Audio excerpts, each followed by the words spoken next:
you would seem to be, have we approached like a golden age? And we're going to get into synergy around pop culture in a little while, but talk to me about comics and stuff, because when we talked about the digital platform, I'm going to jump down to one of my questions. One of the things that concerns me is a digital platform inevitable, or will there always be a place for paper comics? And I'm going to tell you, I've got, you know, I've got a Kindle, and I tried to do it. You know, I travel for a company, I travel a lot, so I keep on it. I can't do it.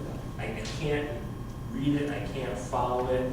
I'm like, I need the paper. I mean, and that's me. And I don't. But I'm digital. Everything else. You know, everything in the world. But I will not read a comic on that platform. So, but that's me. So tell us about. I mean, is that the future? It's inevitable. These are going away. That's going to be gone, and I've got to get it. So I hope it was realistic, because it wasn't a disappointment. Obviously, before TV became something more designed as a concept, there was a picture of what looked like an old RCA TV set with a screen on it, and it was like a newspaper. And this is being predicted as where we're going to be reading newspapers from now on. So ever since there have been comics, people have been predicting the death of it, you know. But I think there will always be people, I mean, to rediscover the idea that there is something about turning a page, then you go back to it easily enough, you know. I mean, that's what the Kindle really kind of duplicates, isn't it? There's a thing you flip over, it looks like a page is turning. Yeah. So they're even they're kind of imitating the idea of reading a book. But no, I have an outstanding collection of books. I don't think I'm like you, but I know somebody won't pass it on to somebody, because somebody else will appreciate what it's like. And I'm also like you, but I had to keep this because I feel broken my head. Having a hard moment. But no, I encourage them.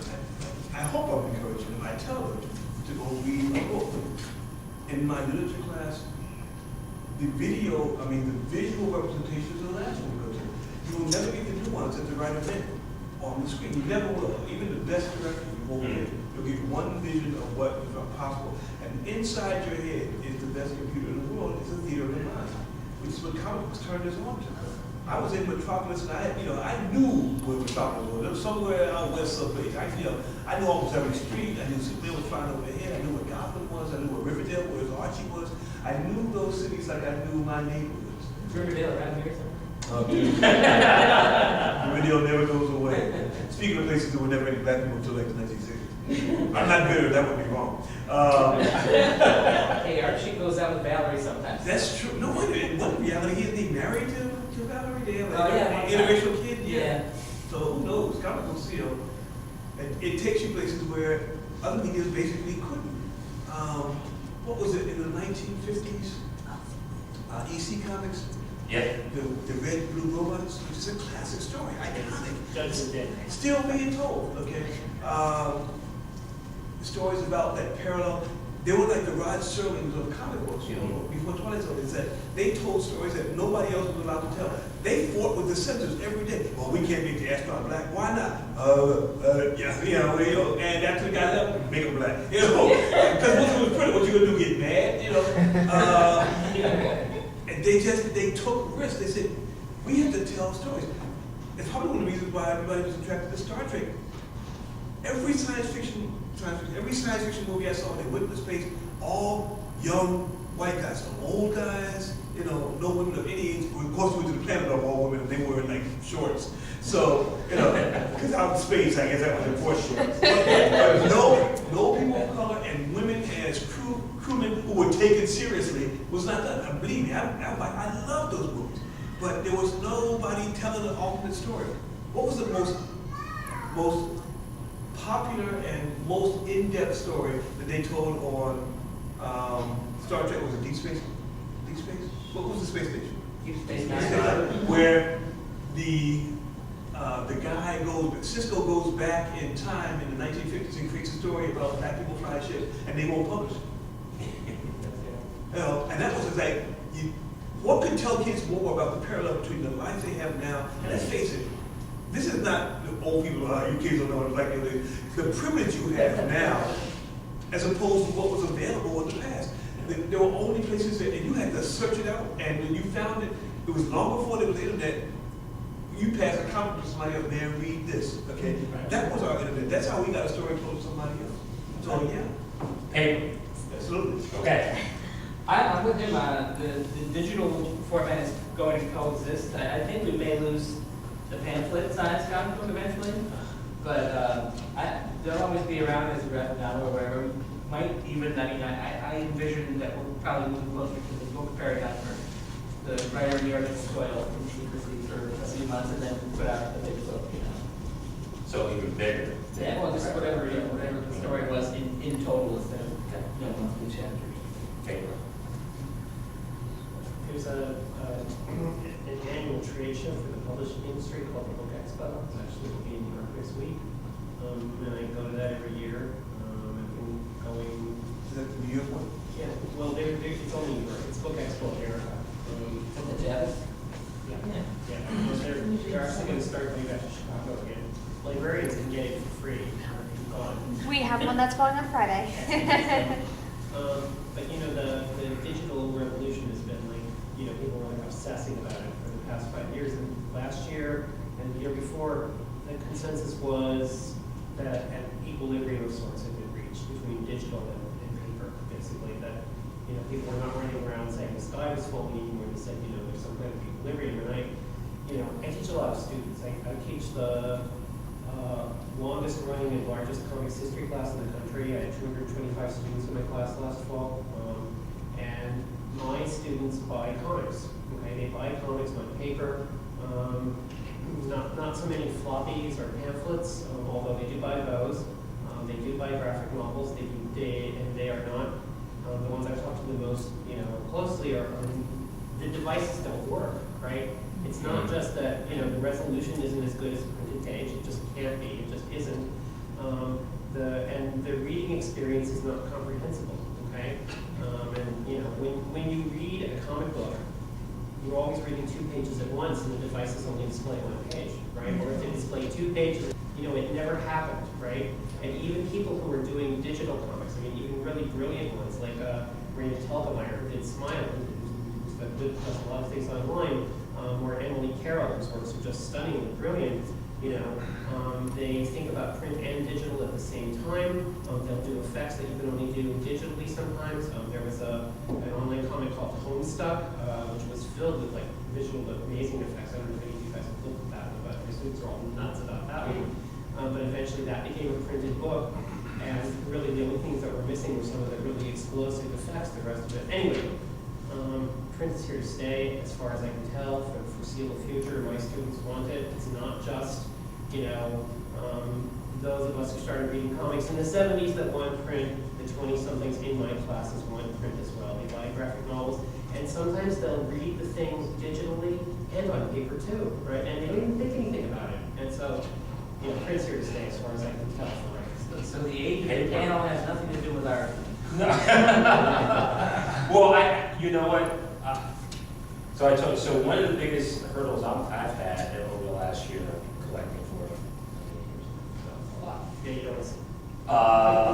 Yeah, a lot means can be anything like more than 2 or 3. Is making that transition to, and even I have to deal with it goes to graphic novels because the collections because I can't. I don't. One, it's a space issue, and 2, but they take up a lot of space too. But I just haven't been able. And if you go to comic stores, you have what's called a pull list, and so you pull how many books you get every month that come out. I've ranged anywhere from 4 or 5 to like 22 a month. But then you're coaching, class, and you got to work late, and you can't go. It's hard to get to the comic store. And it's hard to get to the comic store sometimes, and then it's like that. But I miss that because that was able to, you were like done, and I read too late, too long with the graphic novel because it's like, oh, there's still more. But that is like, boom, 15, 20 minutes and I'm done. I like go to sleep, and I was like, wait a minute, there's still like 5 years. Find out where you put your I gotta homework. keep, yeah, I know, so I gotta keep writing. So, okay, so one last thing about comics and stuff that we're gonna get into pop culture and movies, So we talk about the comic book publishers, and it used to be, you know, two big companies, Marvel and DC. You know, obviously there were always smaller ones, Charlton, you know, all kinds of but there was the big two, and there was everyone else. And now there's two and everyone else, and they're not as big, but they're big in other ways now. So now they're even bigger, but for different reasons. So how responsive, if you had to say, over time, have they been responsive to the change in the world, in the culture, in demographics? So, you know, there have been lots of criticism about them not being as responsive as they should have been around changing who we see in the books and things over time. So let me give you one example. I remember, remember those great stories, Green Arrow and Green Lantern, when they did their trip across America, right? And there's I won't butcher this, but you know, they come out and they see lots of different things. These are heroes on the road that see lots of changes in society, and people are asking them, you know, what are you going to do about it? Whether it be drugs or racism or, you know, brutality and, you know, all kinds of issues, and they address that. So are we at a place now where kind of big companies get off the hook because there's so many people writing about so many other things, they don't really have to address it? Or is the pressure on the bigger companies, they have to write it because everyone else is writing about everything, so you have to have characters that are LGBT, or you've got to have, you know, you've got to have a good racial balance, or you've got to. So, did society move in that way, or did the company see us moving in that way, and they say we better get on board, or what's your take on that? Well, I asked, in the discussion of literature period, which has to do with comics and graphic novels, I asked my students a question.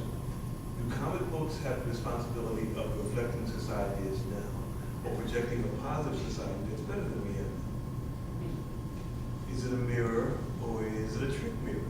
And the answer is kind of both. It's always got to be both. The idea is that you're going to have parts of the comic books that reflect what's happening now, but then you also have some things where you'll see a woman who is effectively the Superman of the world that she is over. And that would have been just considered blasphemous for the longest time. Even in the world we had one woman that would, you know, one woman and the Amazons had to be on their mascara. They had to be on a separate island, you know. Did you know there were black people on Krypton originally? In the 1960s, in 1963, they put the first map of Krypton. Isle of the Blacks. Because they couldn't be in the general population, they had to be on the isle. And I was like, That's horrible. okay, I got that. Okay, but before that, there were people still telling stories. I think, I talked to Neil Adams about how they got the first Black Green Lantern. And he said, because I was doing a show when I was presenting everything, and this guy with his son was standing there and said, oh yeah, Neil Adams just coming here, he's great. And they said, yeah, what was he like? I'm telling him, he said, oh, by the way, I'm Neil Adams. I'd never met him, so I didn't know what he looked like. But he said, when he first introduced him, they wanted him to have another white guy for Green Lantern. He said, really? So he was frustrated. He said, a couple of people, we're in New York, right? Let's take a look out the window. What do you see? And the guy didn't really know what he was talking about. He said, you see people of every color, every ethnicity, every culture. Please let me include you in the story. He said he had to fight for that. The idea that people kind of like gradually come around it, but like we said when we were first talking before we started, is that they are basically making money. Everybody has some money. We got to appeal to different groups, we'll make it. But Marvel, at least initially, didn't seem to have that. I'm reading the first Spider-Mans, and I'm seeing something I had never seen in DC. I'm not talking about black superheroes, I mean blacks in Peter Parker's high school. Right. And whoa, and he was talking to him. Hey, how you doing? Great, that was enough for me. You don't have to say anything else. You talk to a black guy, I'm black cops, black scientists, people just walking the street, black guys in the editor room where, you know, and long before Robbie Robinson became the big guy. Yeah, so it was like, whoa, and that wasn't lost on me, because why am I reading comic books? I'm reading because I like a good story, but I'd like to see something that I can aspire to, and I don't see myself. I know Superman didn't look anything like me, but I like the principles he stood for. But I became over time to realize it would be nice if somebody looks like I look like. Okay?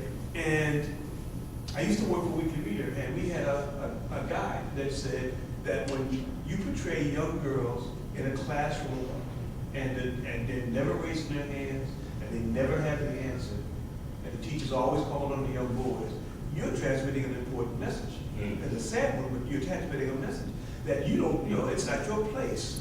It's not acceptable. It's not wanted. And where you may not see that way, well, we have a classroom talking about education. Yeah, but are you talking about everybody's education? Only someone's education, right? So it kind of answers that question when people ask me, you know what, I wish we could go back to the good old days. I said, and when exactly was that? The day when women knew their place, black people were shining shoes, and dancing. Is that the good old days? Because if that was the day you're talking about, that day left on purpose. People had to make a change. So yeah, I think that it's partially, I think it's always responding to the market of the people that they're trying to sell to. But the same token, I think it's always resistance to new ideas. If you notice that when you see, what is that woman doing? She's supposed to be a lesbian. Okay. And Ben Grimm is Jewish. He won't let her get married. Those animals. You're still saying. The idea that's a big event. What was the two big events that just had? That Thor was a woman and Captain America was black. Captain America's been black 4 or 5 times, if I know. And The Thor, first one. And Storm was Thor for a while. Was she? Yeah, she one of the few people who had his power and could lift his hammer. She became Thor. And you can lift it up and transport you, to Asgard. So it's not like anybody who's read comics like us is not, what are you talking about? This has been going on for a long time. But for people who they introduce you to the new market to, see what we're doing, we're being inclusive, Companies or culture? Who's driving the bus? I think DC and Marvel are responding to the other smaller companies. that Okay, are fighting all right, their heels. fair enough. Because I think they're desperately afraid that they're gonna lose their huge market share. Okay. And they're trying to. And sometimes by their own hand. Well, that too, but no, I mean, like, Image is just constantly throwing new, innovative number ones at the wall, and some of them are sticking real hard, and people are buying them and buying the trades. And Saga sells like 5,000 copies a month as a trade paperback across the board. That's like constant. And Tokyo Pop is just stealing everybody's market. They just like, I don't know about that. dude, if you have enough money to give out like massive amounts of your best book and shows, give her up, and just leave more stands. I know people, what's the name of that company here in Connecticut that did the cookie? Recently? No, 90s. Put out all these full color previews of their book, but they didn't have enough money to put the final books out. Oh, wow. You're not talking about Dark Moon. That's the one I'm talking about. Brian was involved with that company. Dude, I was so disappointed because I was so looking forward to those. Yeah, they got like 3 or 4 books out of that, but they spent all their money on like new computer equipment instead of. Computer equipment in the 90s. Okay, so culture or companies? I would say culture, actually, because, and again, it's because of my students that I talk Okay. to. People talk about like women in comics for like years. There's an organization called Friends of Lulu that died a few years ago. And, Trina Robbins really pushed for that, and, feminist heroes and stuff. But it's finally gotten some real traction in the past 5 years. I should tell you guys, I have a student I learned a ton from, just graduated from a school called Magnolia College. She was one of the 7 sisters. She did a senior thesis on Batman, and she was given by the English department of Magnolia College just now, like 4 days ago, summa cum laude. Wow. Because her thesis was so outstanding. And the prejudice against comics did not prevent the English department from giving her not only summa cum laude, but the department's best thesis. So I'm pretty proud of her. That's fantastic. It's just amazing. And it's a wonderful piece. It's better than much of the professional scholarship on comics right now. Really theoretically sophisticated. She read tons and tons of comics. It's just great. So there are women who are reading comics. They want women superheroes. They want intelligent ones. They want diverse ones. Ms. Marvel, Kamala Khan, written by G. Willow Wilson, is really shaking things up. And, women students, the 20-something women love that. And they're really interested in comics and want good comics. And because of the kind of people that our millennials are, that's the kind of comics that they want, they deserve, and that the companies giving them. So, Fantastic. That's, those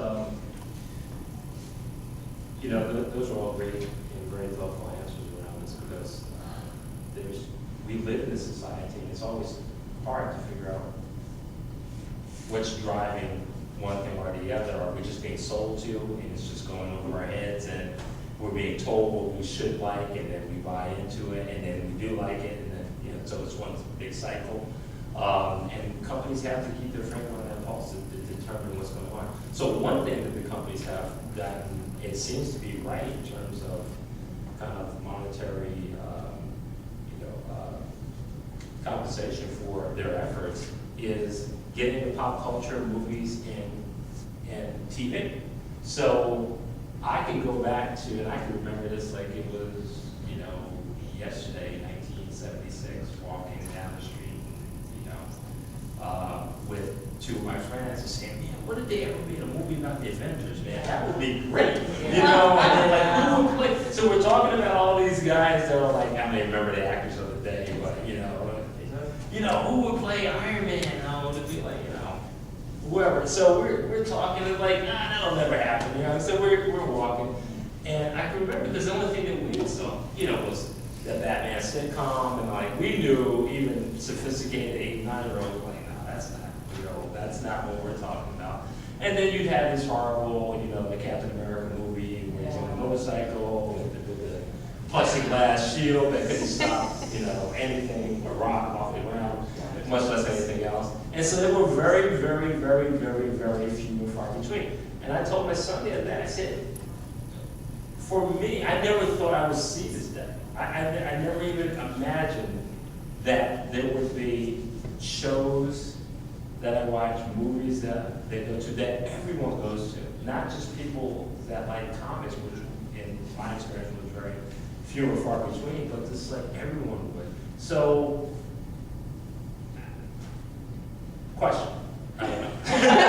Talk, discuss. I don't even know. It's just so, what does it mean for people who love this form for that to be going on at the same time? What does that mean? I don't think there's ever been more awareness of our characters. 6 years ago, nobody knew who the hell Iron Man was. If we asked 100 guys on the street, they'd be like, I don't know. But now people are aware of him and his relationship to other characters. I don't know that translates into people buying more comic books.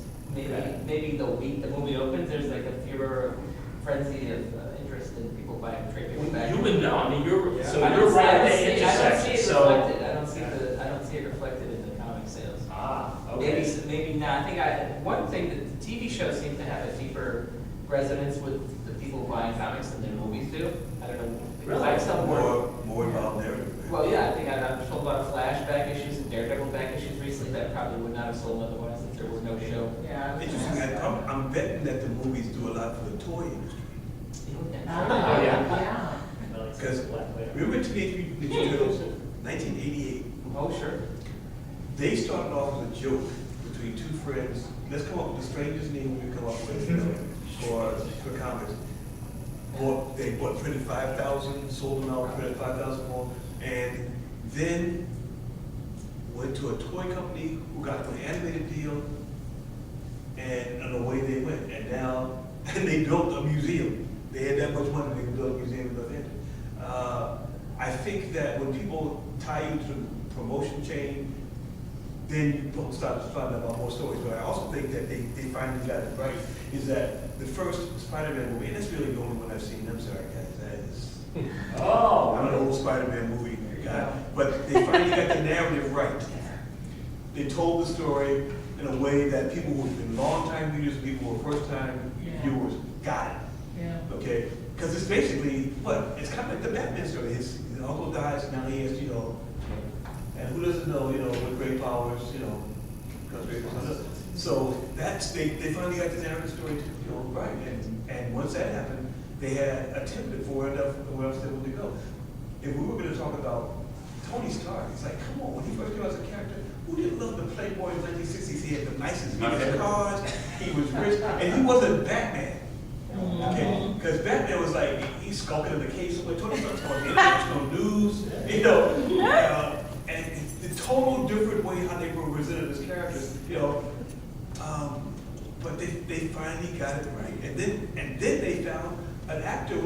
personality to bring it on. Because everybody here knows who James Bond is. Do you remember Her Majesty's Secret Service? Okay. Only because we're geeks do we know that. Right. Have dismissed him totally out of hand. Who? No, they never made that movie. Sean Connery. That's James Bond. You know. But I mean, you're pointing to the fact that they found that one man who was genetically designed to be Tony Stark, born to play him, and that's Robert Downey. The guy. I mean, that's and he was promoted just right, just enough darkness, you know, with the possibility of redemption. Come on, who doesn't love that story? Yeah. So the movies are, I mean, what do you say, Professor? I mean, is it just to help her? Is it just a synergistic thing that just kind of, it's good because they keep going? So, like, I work